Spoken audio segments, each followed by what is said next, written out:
art school, I was really disappointed in the art history. When you look at these sort of iconic images, the Black body was always in servitude positions. And it's just like, that's not how I see myself. I saw a void within art history, and I decided to insert myself. Good afternoon and welcome to Washington Post Live and another in our series on race in America, co-produced with the Capehart podcast. I am Jonathan Capehart, associate editor of the Washington Post. Black women occupy such a fraught place in American society that Malcolm X's words from 1962 sadly still ring true today. He said, quote, "The most disrespected person in America is the Black woman." Well, challenging the negative perceptions that undergird that disrespect has been the focus of many an artist for decades. And today, we're turning the spotlight on one of them. Mickalene Thomas has been called an artist for the ages, with her work celebrating the beauty of Black women featured in exhibitions around the world. Mickalene Thomas, welcome to Capehart on Washington Post Live. Thank you. Welcome. Thanks for having me. I'm very excited.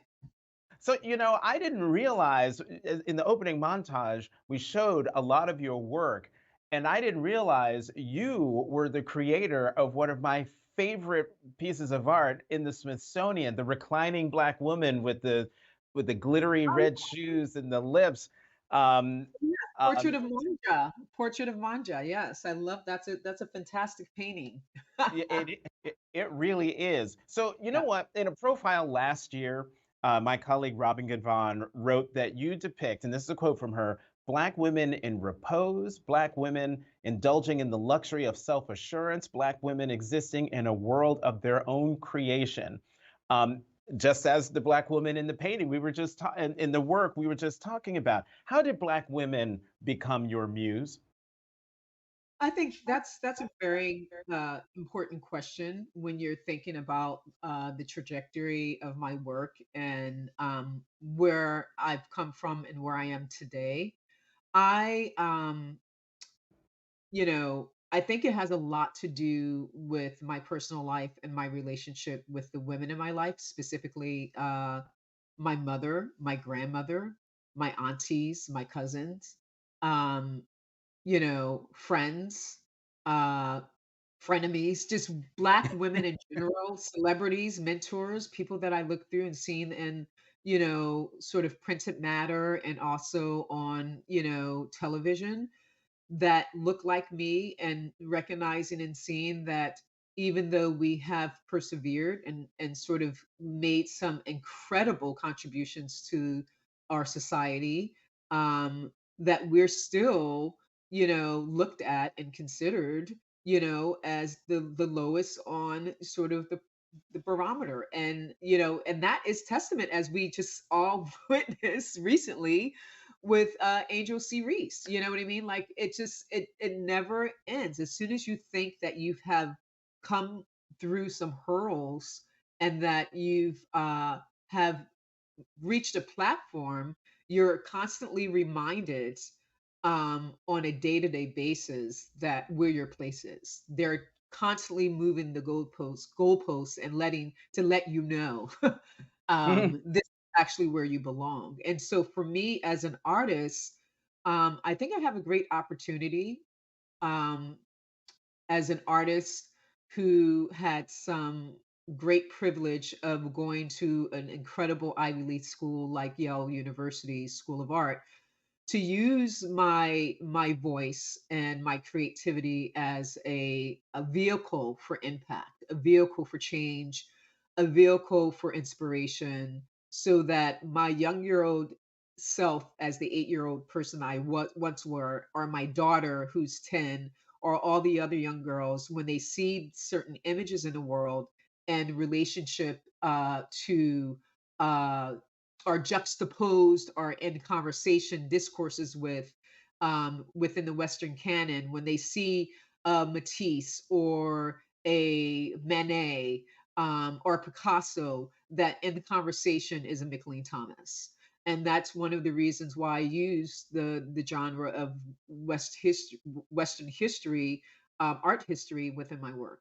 So that way there's a Google search, my name comes up and relationship. And not only that, that particular institutions will want to collect those works because they have that provenance or sort of relationship, art historically. And Robin Givhan goes on to write that you built your substantial art world reputation by focusing on Black women and presenting them not as uniquely heroic or long suffering, not as tools for cultural propaganda, but as self-affirming, sensual beings. In that same profile, you said, and I quote, "We too can recline. We too can relax and be seen doing so and have it be empowering and validating for our sense of self. We can be in the moment and in our own space and not be seen as being lazy." Explain how your work really challenges how Black women are seen by society.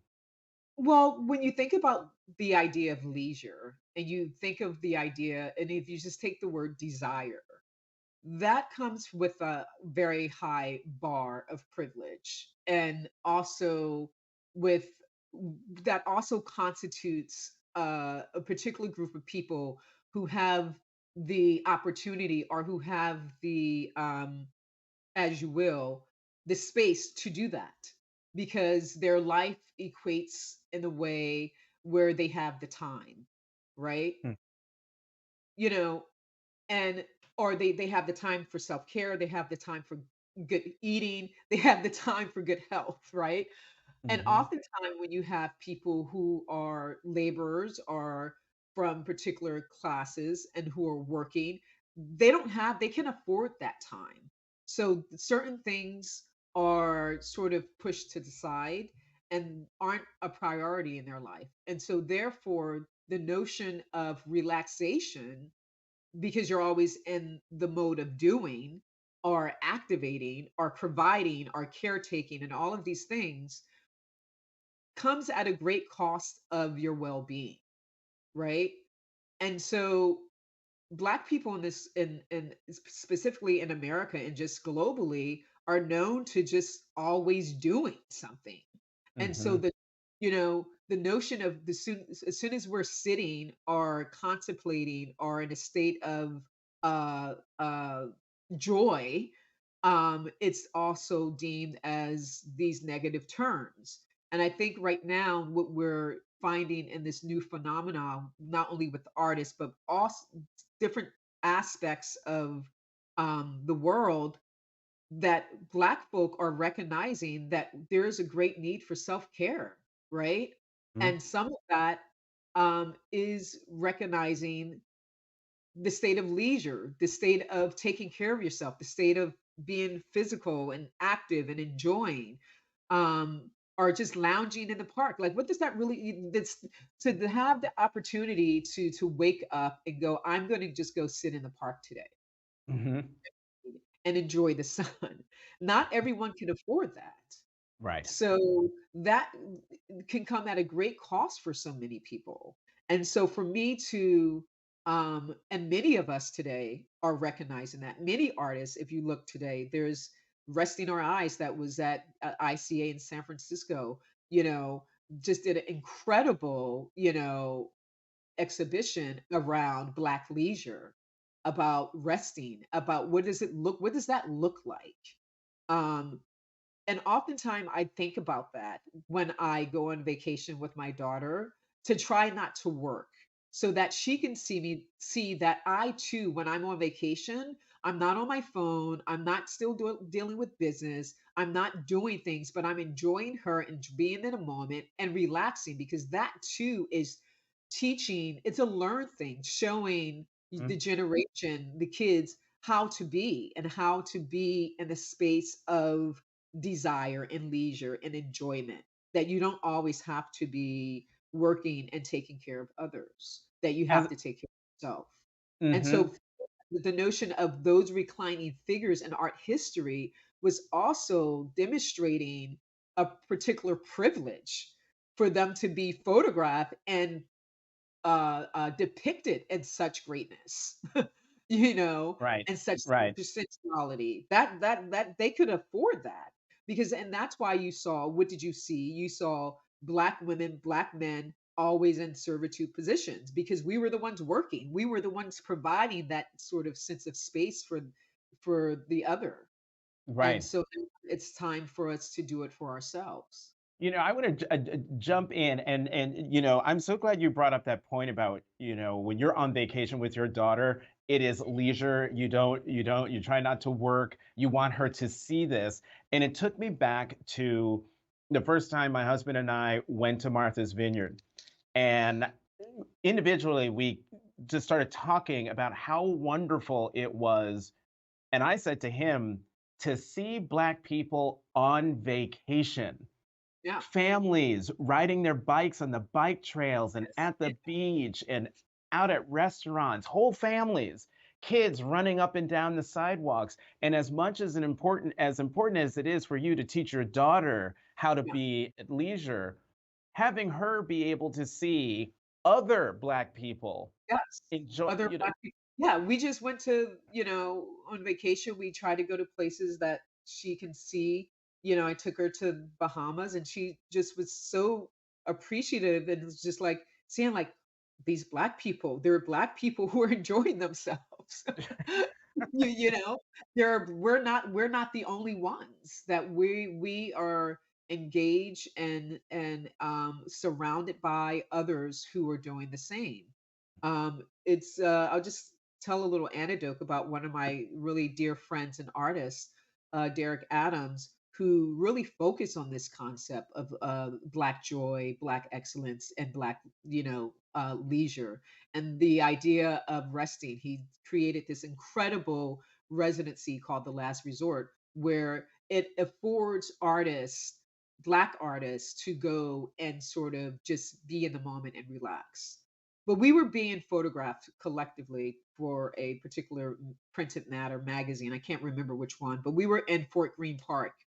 And there was this incredible depiction of a young Black couple who set up a hammock between two trees and they had their books and we watched the whole thing unfold.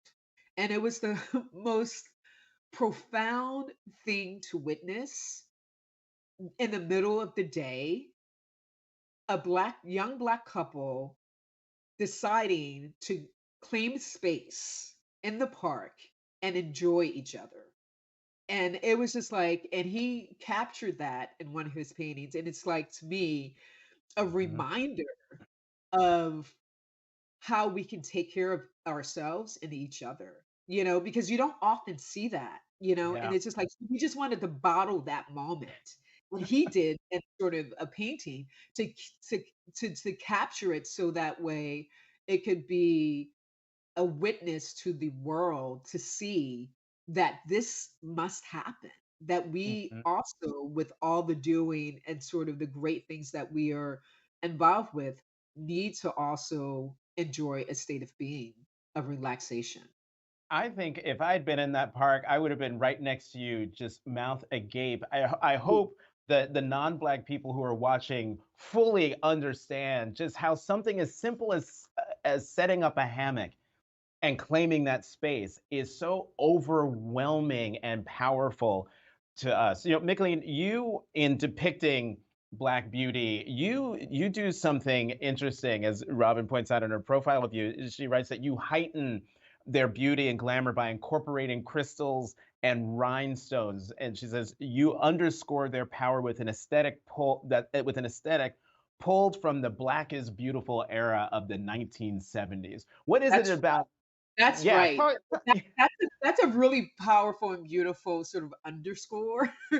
But the women that I depict and the women that I sort of hope to capture in my photographs and my paintings already come with that. I'm Mhm. just a witness and a creative vehicle, a person to hopefully I'm able to express it and have it come through and accentuate it, that it goes through me onto the surface and the canvas, and that I provide them justice. That's my hope. So the sort of adulation or sort of gestural uh, integration with the material, with the rhinestones, that's just a touch, right? Mm. It's not really needed, but for me, it amplifies it. It sort of it puts it in the room amongst others to stand out, you know, to say I'm here, you know. It's just another sort of like, damn it, you are going to look at me. You know, and, you're not gonna walk away. You're gonna stop and, you know, your sort of your movement, and you're gonna take notice. And so that's the hope for the material, that it's just adding sort of another dimension to it, but it's not the dimension because the women already bring it. And they already have it. And it's just I'm just adding another sort of gesture to it. That is coming from looking at images through Jet magazine and Ebony, looking through all of that printed matter growing up and seeing myself, right? Mhm. And sort of that sense of desire, right? Of the beauties of the week, or the highlighted, celebrity, or sort of regular person that they're depicting in story because they did something amazing in their sort of neighborhood, or that they've sort of pulsated on something.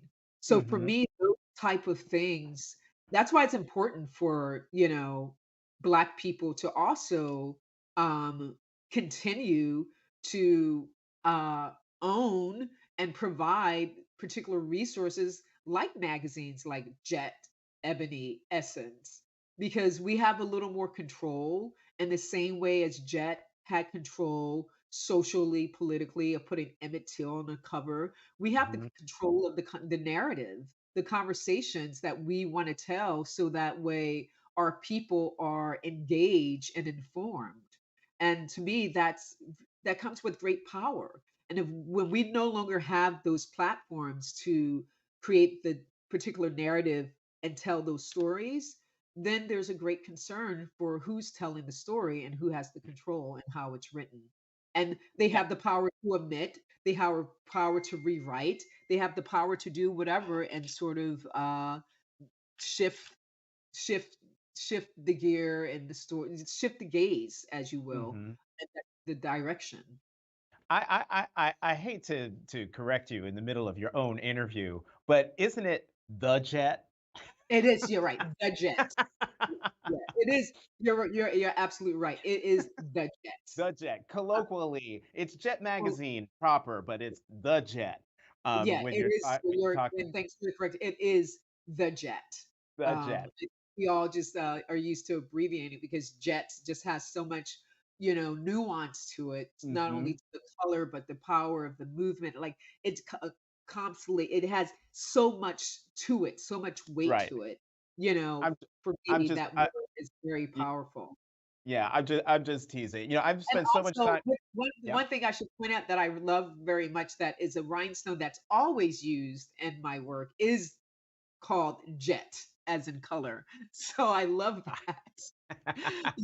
And of course it's black, but it's Uh-huh. shiny, and it's in Uh-huh. different sizes, and it's called jet. So it's always used in my work. So it's just like all of these um kind of relationships within the Mhm. material and the work itself that just excites me as an artist.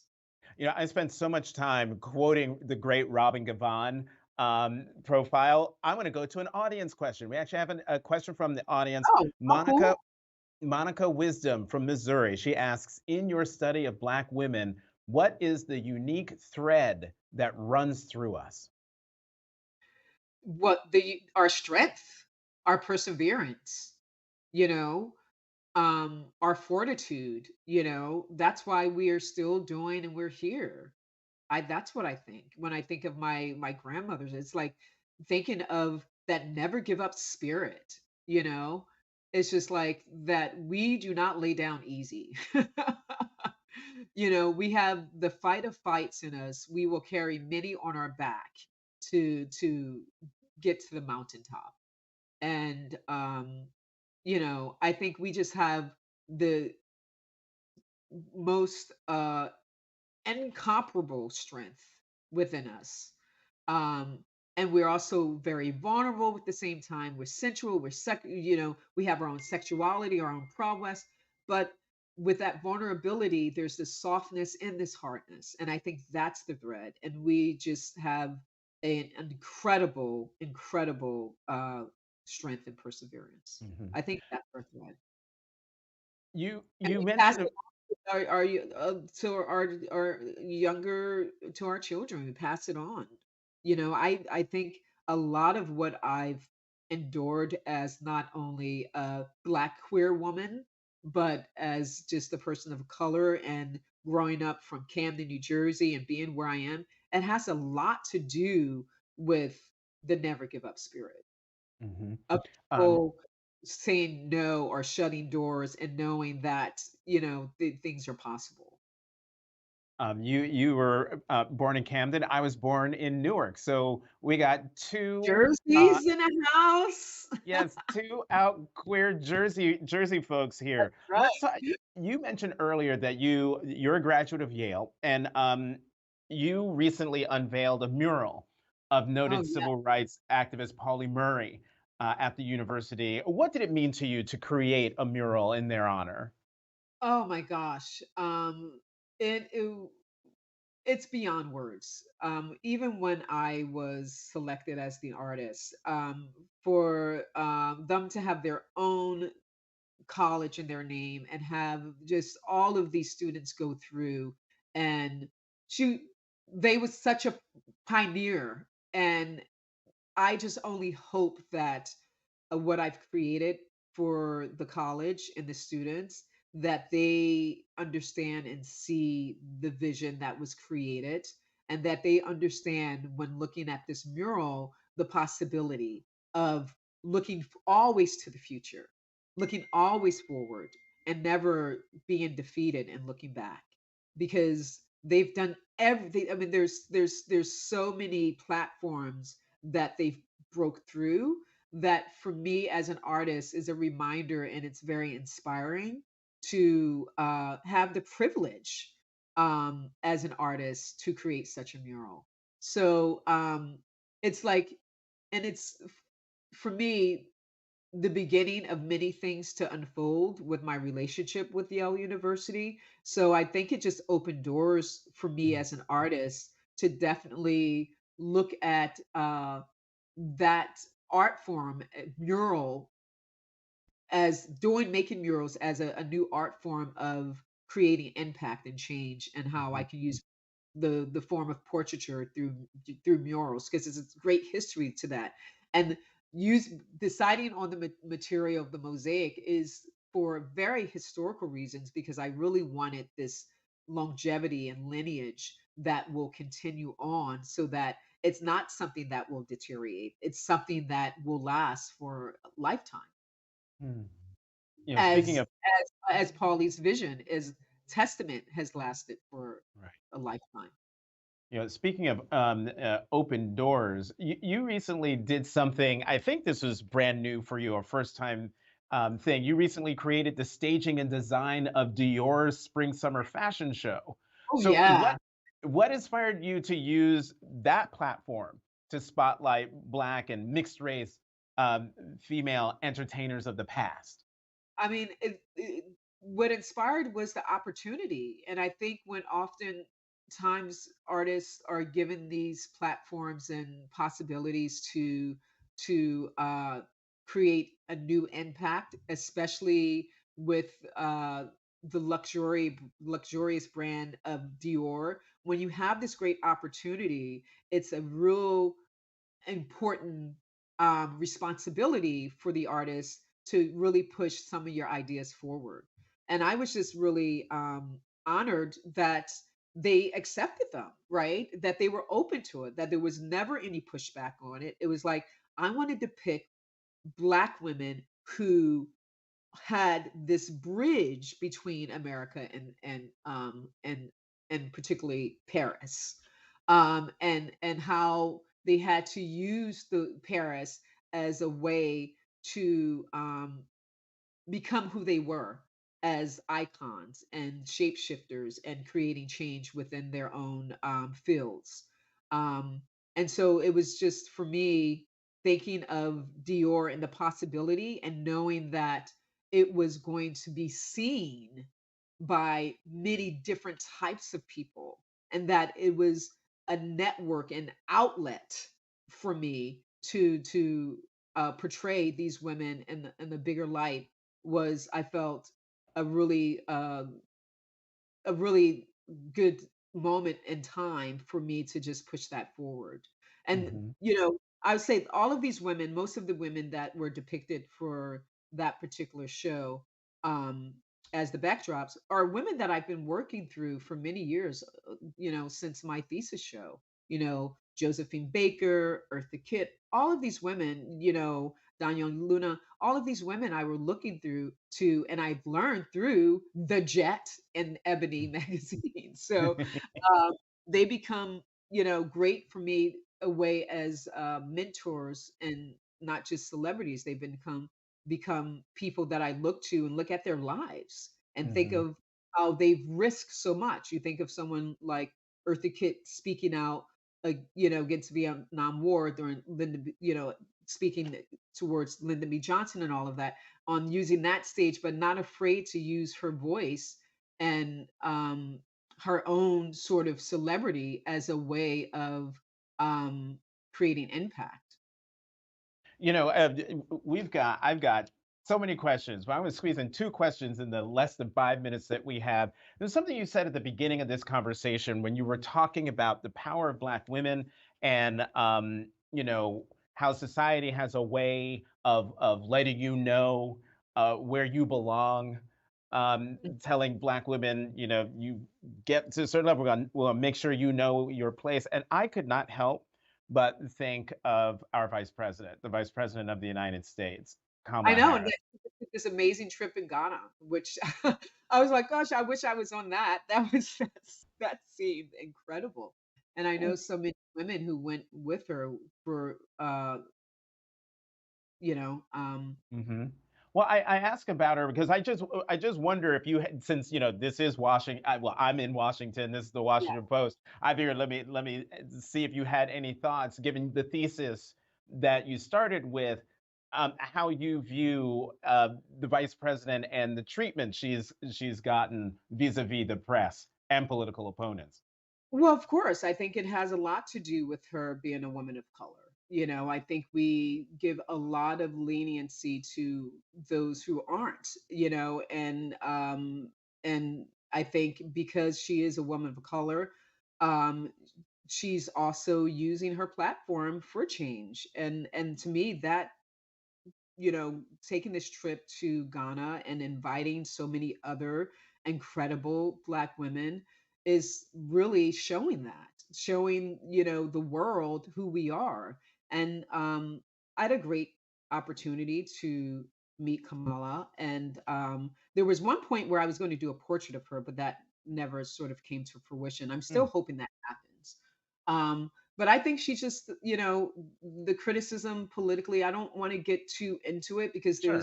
there's, this thing that's you can speak in one way and they can just be misconstrued. But I look to her and I respect her and I have great faith in what she's doing. Like I believe in her vision and I Hmm. believe that she's making some of the best choices that she can within the scope that she's able Hmm. within the limitations that she because there's always things and perspective and perceptions that we don't always know why certain decisions have to be made, but we know that my belief is that the person who's in that position is doing the best that they can with the tools and the situation at that moment. And sometimes you may not always agree with it, but you have to hope, and that's what I have for her, that what she's doing, and I might not agree with everything, right? But I'm hoping that she's has decided that she's made the best decision at that moment Last for question. Yeah, us as finish it for the country. for the country. Last question for you, and we're already over time. So I mentioned before that you mentioned before that you were raised in Camden, and you told, Yeah. to close this out, quoting you back from the Oh, Robin Givon too piece. much. My quotes change, and they Well, should. here's what you said. Here's what you said. You said, "Look, I'm a black girl from Camden, New Jersey. Every once in a while, I've got to pinch myself. Is this happening? This is something that is a reality, is possible. With all of these projects under your belt and surely more to come, are you still pinching yourself today?" I think the moment I stop pinching myself, I need to really sit down and contemplate why I stopped pinching myself. Because pinching myself is a reminder that there's still work that I need to do and there's still a lot of learning. You know, it's a reminder for me to look in a mirror, to reflect and know that that's just one step that I've broke through. There's still a lot more steps. There's a that set of stairs is high. You Hmm. know, there's still room for growth. There's still room for transformation. So the moment I stop pinching myself, um, I think there's a problem. Visual artist Mickalene Thomas. This was so much fun. Thank you so Thank much you. for Thank you so coming much to. for this opportunity, for this. It's a great privilege speaking with you, for the Washington Post, for their continued support of me as an artist, and to be able to have this conversation. I really appreciate it. Thank you. Thank you. Thank you for coming to Capehart on Washington Thank you. Post Live. Thank you. Bye. And thank you for joining us. To check out what interviews we have coming up, go to washingtonpostlive.com. Once again, I'm Jonathan Capehart, associate editor at the Washington Post. Thanks for watching Capehart on Washington Post Live.